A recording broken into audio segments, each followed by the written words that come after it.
Shalom, Brachim Habayim, the Hebrew way of saying welcome, literally, blessed is one who has arrived, and welcome back to the virtual village of 5959 Online. I'm Rabbi Michael Zedek, Rabbi Emeritus of Emmanuel Congregation, and I'm so glad you are joining us today for our Sefirat Omer project, Seeking Virtue on the Way to Sinai. For anyone who's joining us, or as the script tells me to say, new friends, the Omer is the period of time between Passover and Shavuot. Traditionally, we count each day of the Omer as a way to spiritually prepare to commemorate receiving the Ten Commandments at Mount Sinai, the historical connection to Shavuot. This year, we are also marking each day of the Omer by learning about a midah, or virtue, that we might incorporate into our virtual toolbox to use in the work of Tikkun Olam, healing the world. The midah for this presentation is Talmud Torah, translated in a literal fashion as the study of Torah. And the classic understanding is located in two commentaries found in the Talmud. The first on the screen is from Peah, and it's very brief, but it leads to the second, more elaborate, which appears in the morning service as well. These are the things, the fruits of which a person enjoys in this world, but the principle remains for him, and I would add, or her, in the world to come. And then you see them honoring father and mother, deeds of loving kindness, early arrival at the house of study, morning and evening, hospitality to guests, visiting the sick, dowering the bride, accompanying the dead to burial, devotion and prayer, making peace between a man and his fellow. And the study of Torah is equal to them all. It's found in the Babylonian Talmud 127a. As mentioned earlier, our midah for this discussion is Talmud Torah, the study of Torah, the learning of Torah, engaging in Torah, and we referred to the reflection in Shabbat 127a, if you want the reference, that says a whole list of items, and then it concludes Elu Devarim Shein Lahem Shior, the Talmud Torah Keneged Kulam. It's even part of our daily liturgy, and it has a beautiful melody that's often associated with it, especially in camp settings. I will threaten to include that in this presentation.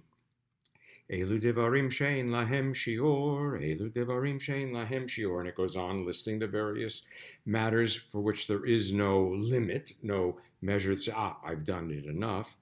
And then it concludes, V'talmud Torah keneged kulam, V'talmud Torah keneged kulam. The critical question here for me is, first, what do these items have in common? And it takes only a little exploration to recognize at least two elements, and you may think of others as well. First, each of these traditional understandings of sacred activities, to use the traditional word, mitzvah, mitzvot, involve connecting with others. You cannot cause the bride to rejoice on your own. There needs to be a bride, there needs to be a groom. Similarly, the other thing that they clearly have in common is that they ein lahem shiur. There is no limit. You're never finished. You've never done enough study. You've never done enough comforting of mourner. You've never done enough.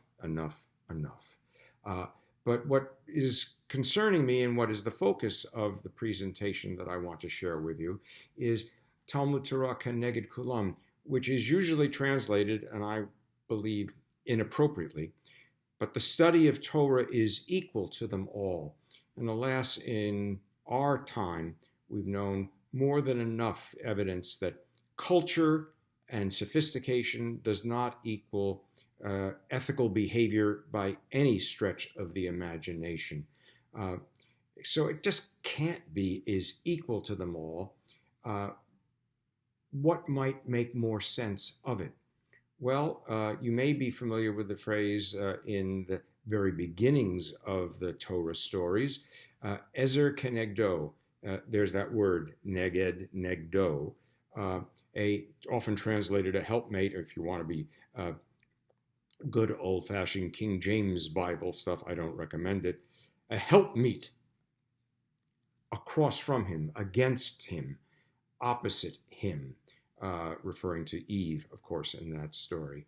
But it really has a great deal more possibility in terms of the notion that neged in that context means beside, in addition to, undergirding, being a powerful add-on, which is to say that Talmud Torah keneged kulam could not possibly mean that Talmud study outweighs all these other matters, is the equal of them all, rather that it in fact infuses them all in a fashion that lets us know there's more to be done and the ways we might in fact make it happen.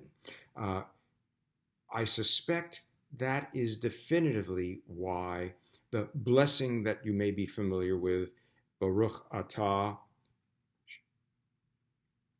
la'asok bedivrei Torah. It doesn't say to study Torah, rather la'asok bedivrei Torah, to be engaged in, to busy ourselves with the work of Torah, la'asok bedivrei Torah, the words of Torah.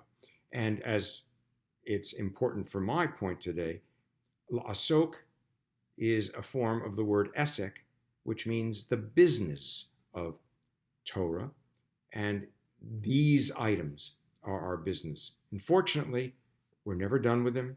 Fortunately, no one need ever retire from doing them. And fortunately, we have the opportunity to embrace them. And now, as those who have become familiar with this process or have it as part of their regular tradition, the blessing for Sefirat Omer, the counting of the Omer, Baruch atah Adonai, Eloheinu melech olam, asher kitshanu mitzvotav etzivanu al Sefirat Omer. Praise are you, eternal our God, ruler of time and space, who makes us holy with commandments and commands us concerning the counting of the Omer. Hayom shiv'a v'arba'im, yom shehem shisha shavuot v'chamisha yamim la'omer. Today is the 47th day of the Omer, which is 6 weeks and 5 days.